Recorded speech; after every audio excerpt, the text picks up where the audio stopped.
The breaking point. The Galactic Council chamber stretched impossibly high, its crystal walls refracting the light of 3 dying stars. Ambassador Sarah Chen stood motionless before the assembled representatives of 1,000 worlds, her ceremonial uniform bearing Earth's insignia, a rising phoenix wrapped around a DNA helix. The chamber's usual background hum of translator modules and environmental systems had fallen silent. Everyone waited. Honored representatives, Sarah's voice carried clearly through the vast space. 3 days ago, the Nexus hegemony violated the Arcturus Accords.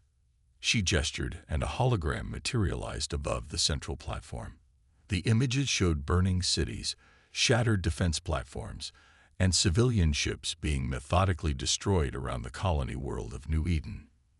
These are not simulations or reconstructions, she continued, her tone carrying an edge that made several delegates shift uncomfortably. This is live footage from our quantum relays. The attack continues even as we speak. High Executor Vexthor of the hegemony rose from his seat, his crystalline exoskeleton catching the light. The human colony was conducting illegal weapons research, he declared. We acted within our rights as galactic peacekeepers. Sarah's laugh was cold enough to freeze hydrogen. Peacekeepers. She tapped her wrist console, and the hologram shifted. Now it showed medical facilities, schools, and hydroponics farms, all reduced to rubble. Tell me, High Executor, what threat did these pose? Your species has a history of concealing military installations within civilian structures, Vexthor countered. We had credible intelligence. You had nothing. Sarah cut him off. But you did have greed. New Eden sits at the junction of 3 major trade routes, routes that the hegemony has been trying to control for the past 50 years. Murmurs rippled through the chamber. The hegemony's territorial expansions had long been a concern for many civilizations, but few dared to speak against them openly. Their technological superiority and massive fleet made them seemingly untouchable. These are serious accusations, Ambassador Chen, the council mediator, a gaseous entity named Zephyr, wafted forward. The hegemony has been a stabilizing force in the galaxy for millennia. A stabilizing force. Sarah's voice remained level, but her eyes blazed. Let me show you stability. Another gesture, and the hologram changed again. This time, it showed a timeline of incidents over the past decade. Colonies that had mysteriously suffered catastrophic accidents. Independent traders who disappeared in hegemony space.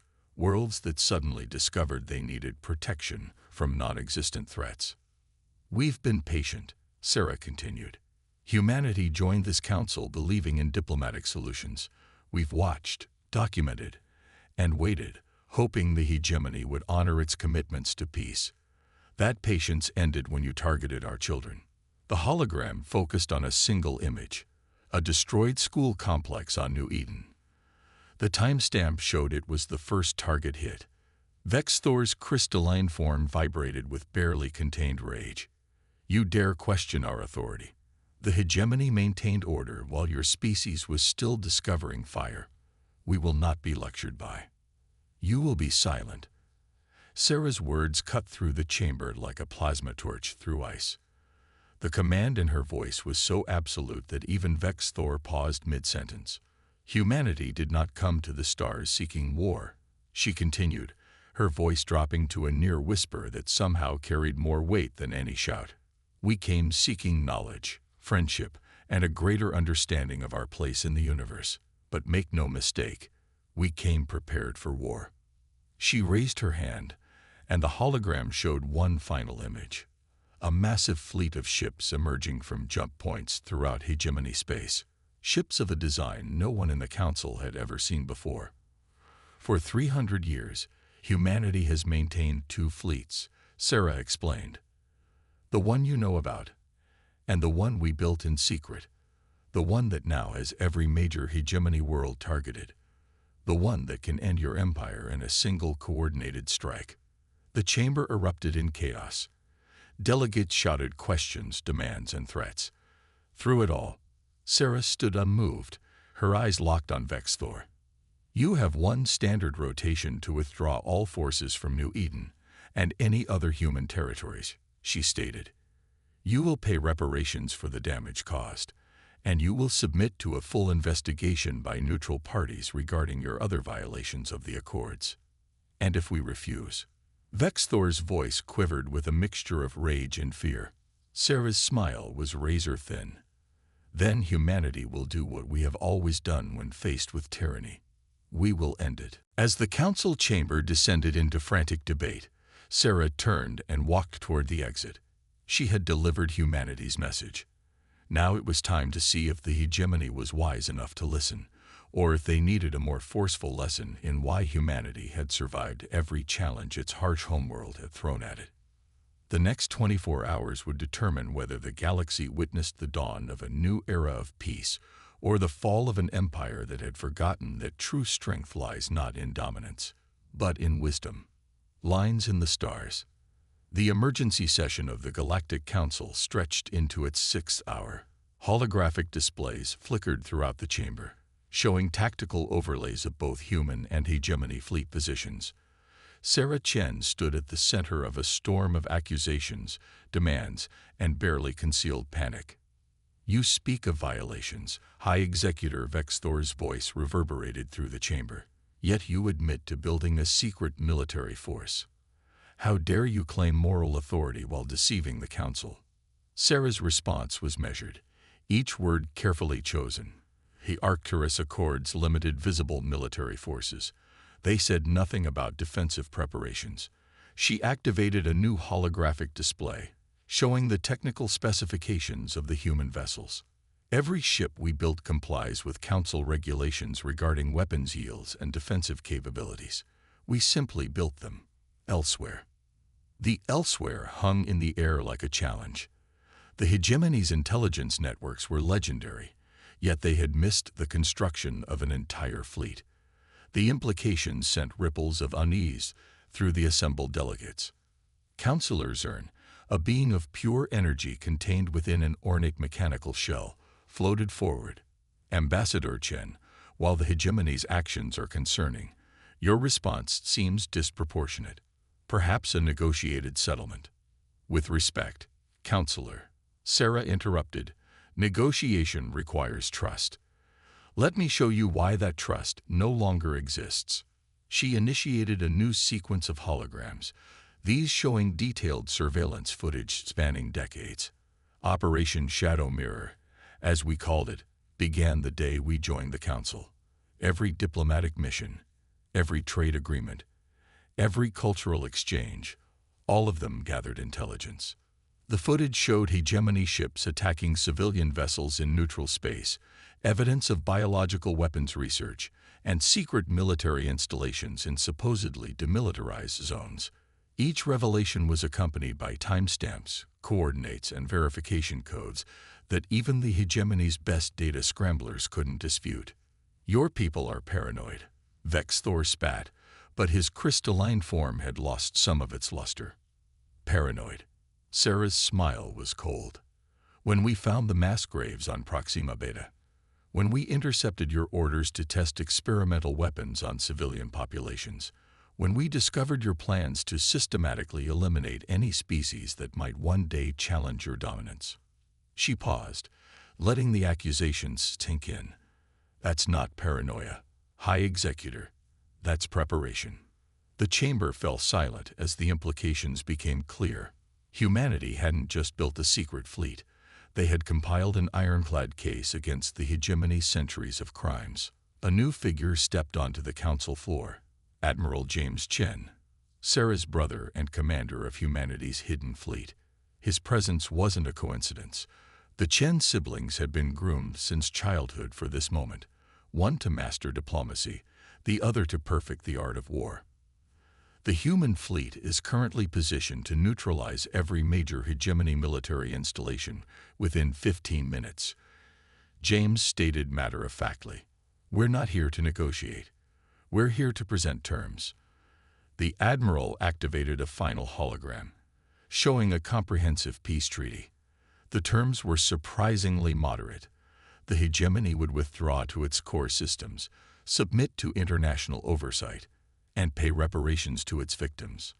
In return, they would be allowed to maintain their civilization and culture, just not their empire. This is impossible, Vex Thor protested, but with less conviction than before. Our fleet is already partially neutralized, James interrupted. Check your tactical displays. While we've been talking, human stealth ships have been systematically disabling your command and control networks. You've lost contact with 30% of your forces in the last hour alone.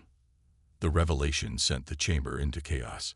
Several hegemony officers frantically consulted their communications devices, their growing horror confirming the Admiral's words. Sarah stepped forward again, her voice cutting through the pandemonium.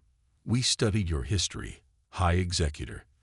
The hegemony rose to power through a combination of technological superiority and the assumption that younger races could never match your achievements. She gestured to the tactical displays showing the advancing human fleet. That assumption ends today.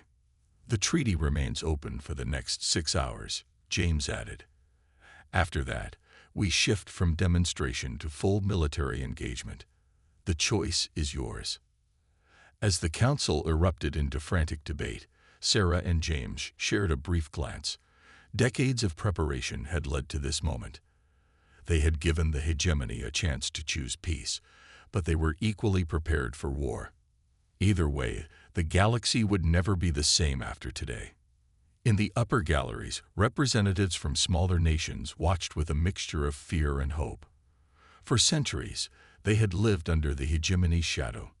Now they witnessed something unprecedented. A young species that had not only caught up to their oppressors but had outmaneuvered them completely. The next 6 hours would determine whether the galaxy witnessed the birth of a new era or the start of a war that would reshape civilization itself. And through it all, humanity stood ready, proving that sometimes the best way to preserve peace was to be unimaginably prepared for war. The price of pride. Deep within the crystalline spires of the hegemony command ship Eternal Dominion, High Executor Vex Thor faced the first genuine crisis of his 300-year rule.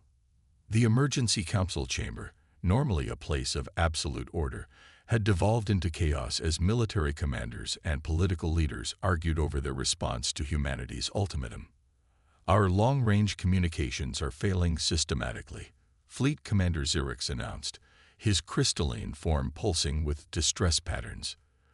The humans aren't just blocking our signals, they're unraveling our entire command structure. Somehow they've learned the quantum frequencies we believed impossible to decrypt. Vex Thor's outer shell darkened with rage. Impossible. Our encryption methods are based on mathematical principles that would take millennia to decode.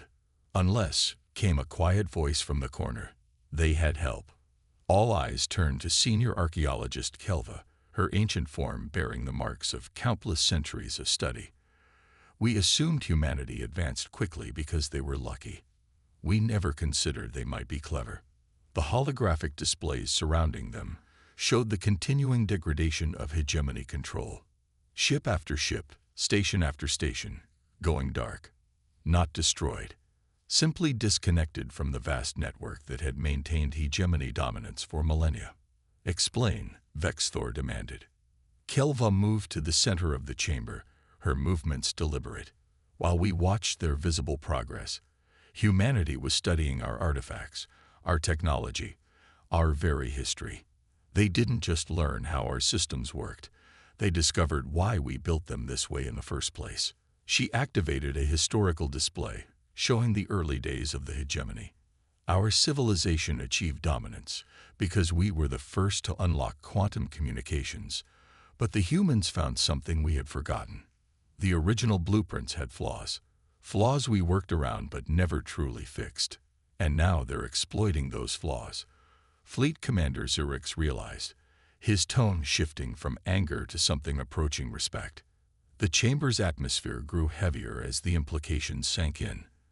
The hegemony's technological superiority had been their foundation of power for so long that few could conceive of a future without it. We have 4 hours remaining, First Strategist Mirax announced, her younger crystalline form vibrating with barely contained energy. Our options are limited. The human fleet's positioning is perfect. They've planned this for years, waiting for us to make exactly the mistake we did at New Eden. It was not a mistake, Vexthor insisted, but his voice lacked conviction. We had every right. Rights mean nothing if we cannot enforce them. Mirax cut in, earning shocked looks from the older members of the council. The humans have outmaneuvered us completely. Their visible fleet was a masterful deception. Old ships maintained just well enough to make us think we knew their true capabilities, all while they built something far more dangerous in secret. New tactical data flowed across the displays. Analysis of the human ships revealed technology that shouldn't have been possible for such a young species, not unless they had help. Kelva confirmed their unspoken suspicion, not from any current council species, but from ruins and artifacts we thought worthless. Humanity has a gift we never considered valuable. They know how to learn from the past without being bound by it. A sudden alert cut through the chamber. Another communications network had gone dark, this one controlling their automated defense systems along the Orion arm. They were being systematically isolated, cut off from the very technologies that had made them invincible. 3 hours remaining. Mirax updated. We must decide.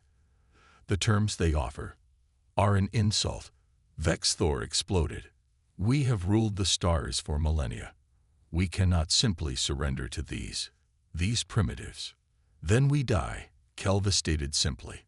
Not just those in this room, but our entire civilization. The humans have proven they understand our weaknesses better than we do. If we force them to attack, they will not just defeat us, they will dismantle everything we have built. The chamber fell silent as her words sank in. On the displays, more systems winked out, like stars going dark in an advancing wave of night. The hegemony's power was literally disappearing before their eyes, and for the first time in living memory, they were completely powerless to stop it. There might be another option. Fleet Commander Zurix offered hesitantly. The terms they offer. They're not actually demanding our destruction. They're demanding accountability. The distinction hung in the air like a crystal about to shatter. The hegemony had always equated absolute power with survival.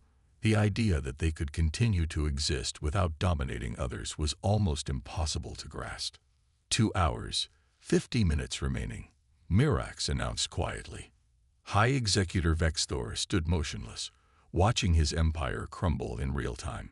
Every principle, every tradition, every assumption that had guided the hegemony for thousands of years now stood revealed as a potential fatal flaw. Their pride had blinded them to the quiet rise of a species that had turned their own history against them. The choice they faced was simple but terrible: adapt or die. For a civilization that had not faced real change in millennia, either option seemed like extinction. As the hours counted down, the leaders of the hegemony faced a truth they had never imagined possible. Sometimes the greatest defeat was not losing a war, but realizing you had already lost it long before the first shot was fired. Silent thunder. As the final hour of humanity's ultimatum approached, the Galactic Council chamber had become a study in contrasts. Some delegates huddled in small groups, whispering frantically among themselves. Others sat in isolated silence, watching the tactical displays with growing unease. Through it all, Sarah Chen remained motionless at her post, while her brother Admiral James coordinated with the human fleet through a secure quantum link. The message, when it came, was not what anyone expected. High Executor Vexthor's holographic form materialized in the chamber center, but something had changed. The proud crystalline being's usual luminescence had dimmed, and fracture lines were visible across his outer shell, physical manifestations of internal stress that his species normally kept hidden. We have reached a decision, Vexthor announced, his voice carrying none of its usual resonance. Then he did something unprecedented in hegemony history. He lowered his central core in a gesture of submission. The hegemony accepts humanity's terms. The chamber erupted in gasps and exclamations. Several older delegates actually fell from their hover platforms in shock. The hegemony, which had dominated galactic politics for thousands of years, was surrendering. But Sarah Chen's expression didn't change. Your words or your actions, High Executor, which should we trust? The question hung in the air like a drawn blade. Everyone present knew the hegemony's history of deception, of appearing to concede only to strike when their opponents lowered their guard. Neither. Vexthor responded, surprising everyone again. Trust instead our understanding. You have proven something we had forgotten was possible. That power flows from more than mere technological superiority or military might. As he spoke, new data streamed across the tactical displays. Hegemony ships were standing down across the galaxy, their weapon systems powering down, their shields deactivating. But more importantly, their secure databases were opening, releasing thousands of years of carefully guarded secrets. Admiral James studied the incoming data, his expression hardening. These records confirm everything we suspected. The biological weapons programs, the staged accidents that conveniently eliminated potential rivals, the systematic suppression of technological advancement in younger species. Yes, Vexthor acknowledged. We hide nothing now. Our pride has cost us our honor, and perhaps our future. But your terms, he paused, his crystalline form flickering slightly. Your terms offer us a chance to rebuild that honor. Sarah finally moved, stepping closer to the hologram. You understand this is not a temporary setback. The hegemony as it was will cease to exist. Your empire will be dissolved. Your military disbanded. Your technology shared with those you once dominated. We understand. The voice came from behind Vexthor, as first strategist Mirax stepped into view. We also understand that you could have demanded much more. You could have destroyed us completely. Your fleet's positioning proves you had that capability. Instead, you offer us a chance to transform, to become part of a larger community rather than its masters. A murmur ran through the council chamber as other delegates began to realize the full implications of what they were witnessing. This wasn't just the end of an empire. It was a fundamental shift in how galactic civilization would function. Admiral James activated a new series of displays, showing human ships moving to escort rather than threaten hegemony vessels.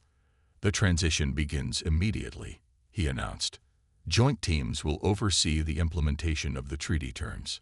Any resistance will be met with immediate response. There will be no resistance, Vexthor stated.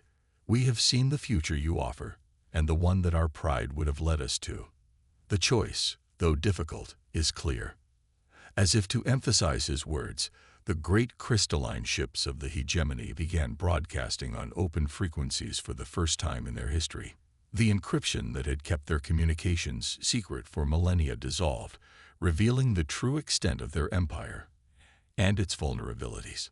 Sarah Chen turned to address the full council. What happens next will require cooperation from all species. The power vacuum left by the hegemony's transformation could lead to chaos, unless we work together to create something better. The chamber, which had been a place of rigid hierarchy for thousands of years, suddenly felt different. Younger species began speaking up, offering suggestions and resources. Older ones shared knowledge they had kept hidden out of fear of the hegemony. Even the hegemony representatives, once they recovered from their initial shock, began contributing to the discussion of how to build a more equitable galaxy. Throughout it all, humanity's fleet maintained its perfect formation, a reminder that this peaceful transition was backed by the potential for overwhelming force. It was a lesson humanity had learned well from its own history. True peace required both the wisdom to offer mercy and the strength to enforce justice. As the Council began the monumental task of reshaping galactic civilization, Sarah and James Chen shared a brief look. Their mission, decades in the planning, years in execution, had succeeded beyond their highest hopes. The galaxy would never be the same, and for once, change promised something better than what came before. New Dawn. 1 year after the day of transition, as it had come to be known, The Galactic Council chamber looked markedly different. The towering hierarchical tiers that had once separated species by their perceived importance had been replaced by a circular arrangement where all delegates sat as equals. At the center of this transformed space, Ambassador Sarah Chen and High Executor, now simply Counselor, Vexthor stood side by side, presenting their joint report on the galaxy's transformation.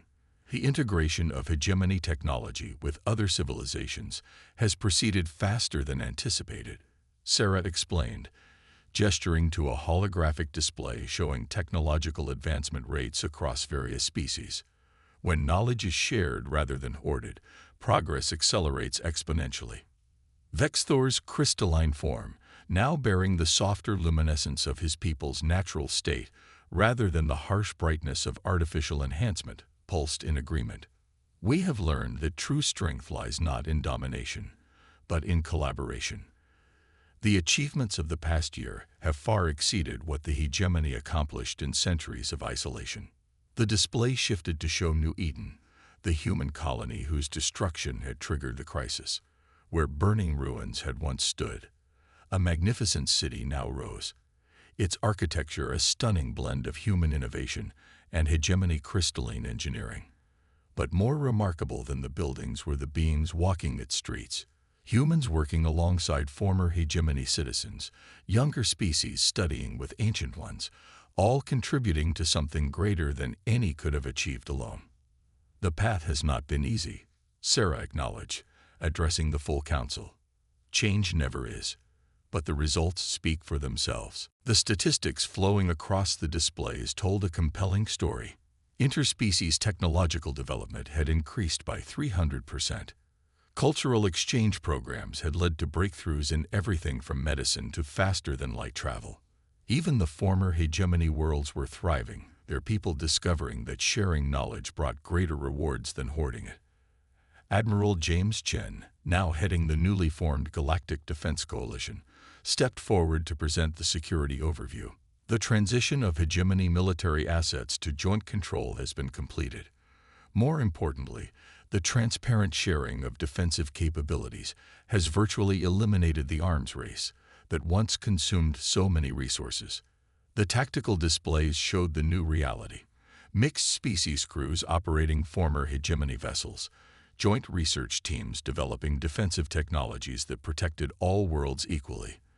The human fleet that had once threatened the hegemony now served as trainers and partners, sharing their expertise while learning from others in return. But perhaps most significant, Sarah continued, is what we've discovered in working together. She activated a final hologram, showing a massive structure being built in deep space. The Ancient Gates project would have been impossible for any single species to achieve. But together, we're unlocking the secrets of those who came before us, opening paths to parts of the galaxy we never dreamed we could reach. Kelva, the former hegemony archaeologist who had helped her people choose wisdom over pride, floated forward. Her ancient form now bore markings indicating her role as head of the Joint Archaeological Council. The gates are only the beginning. In combining human intuitive thinking with hegemony analytical methods and the unique perspectives of a dozen other species, we're discovering that the ancients left us far more than ruins. They left us a roadmap to possibilities we're only beginning to understand. The chamber hummed with excited discussion as delegates from across the galaxy shared their own experiences of the past year. Young species that had once lived in fear now spoke confidently of their achievements. Former rivals collaborated on solutions to shared challenges. Even the most conservative cultures had found ways to maintain their traditions while embracing positive change. Vexthor turned to Sarah, his voice carrying a note of wonder that would have been unthinkable in the old hegemony. When you forced us to confront our failures, we thought it meant the end of everything we had built. We never imagined it would lead to building something far greater. Sarah smiled, remembering the tension of that day 1 year ago. That's the thing about humanity that your people never quite understood. We don't just learn from history. We imagine how it could have been different, and then we work to make that imagination real. As the council session continued, discussing plans and possibilities that would once have seemed impossible. The grand chamber itself seemed to pulse with new energy. The light of those three dying stars, which had once cast ominous shadows through the crystal walls, now created rainbow refractions that danced across the gathered delegates, a fitting symbol for how darkness had been transformed into light. Outside, the galaxy spun on, its billions of inhabitants going about their lives in a civilization transforming more rapidly and peacefully than anyone had thought possible. Humanity had come to the stars seeking knowledge and friendship, prepared for war but hoping for peace. They had found something even greater: the chance to help forge a future where strength lay not in power over others, but in what all could achieve together. In the end, that had been humanity's greatest victory, not defeating an empire, but helping to transform it into something better. As Sarah Chen looked out at the assembled council, she knew that this was just the beginning. The stars themselves seemed brighter now, beckoning with promises of discoveries and achievements that no single species could imagine alone, but that all would share in creating.